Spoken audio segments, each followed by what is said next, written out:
YouTube, this is Louise.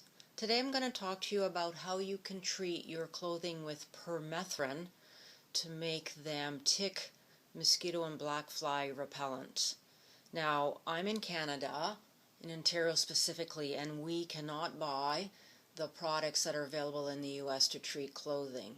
So what I do is I buy a veterinary spray that's meant for premise, and it has roughly the same amount of permethrin as what's commercially available in the US, and I use that.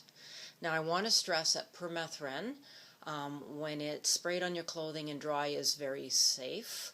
It's been used in the US military for years. You can buy clothing in the US that's impregnated with permethrin, so obviously that would not be in use if it wasn't safe. But the premise spray is something you should never use on a pet.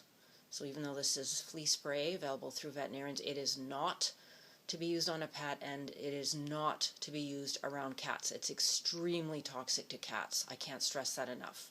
And please do it in a well-ventilated room. So I'm just showing here, open window, well-ventilated room. So here I have a pair of my hiking pants, and what I'm going to do is I'm just going to lightly spray them with the permethrin. So this can is meant to be used upside down. I'm just shaking it with my left hand as I'm filming with my right. Sorry, a little amateur video here, but it is what it is. And then from a distance of about 6 inches, I'm just lightly spraying the top of the clothing. And I'm just going to turn the pants over and do the other side. And I'm going to wash my hands really well when I'm done. So permethrin is sort of very similar to pyrethrin. Pyrethrin is originally derived from chrysanthemum plants, so pretty low toxicity. Permethrin is the synthetic version of that, so it's not quite the same and definitely not as safe. But what's really cool about with clothing is once it dries on your clothing, it bonds very tightly to the clothing and will not wear off for 6 weeks, even if you repeatedly wash the clothing. And what I really like is when I'm wearing this clothing, I've only sprayed the top surface, as you can see. So whatever's touching my skin actually has none of the product on it, as compared to putting DEET on your skin. I mean, I'm not one of these people that's afraid of DEET. I do use it.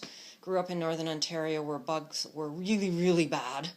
So we apply DEET every day, and I'm just fine, I promise. Although my husband might say differently. Anyway, I've gotten distracted with my topic, but I don't like putting DEET on my skin if I don't have to. So permethrin's kind of cool. You can spray your clothing with it. It doesn't smell once it's dry. It definitely has insecticide smell when you're spraying it, but once it's dried on your clothing, you will have absolutely no odor. And it repels and kills ticks, mosquitoes, blackflies, other flying insects, either non-flying insects, of course fleas, but I'm not worried about getting fleas when I'm hiking, and that kind of thing. So I hope you find this tip handy. Please use lots of common sense when you are using insecticides. Spray in a well-ventilated area away from your cat, and wait for the product to dry before you put the clothing on, and wash your hands well after you've applied it. Bye for now.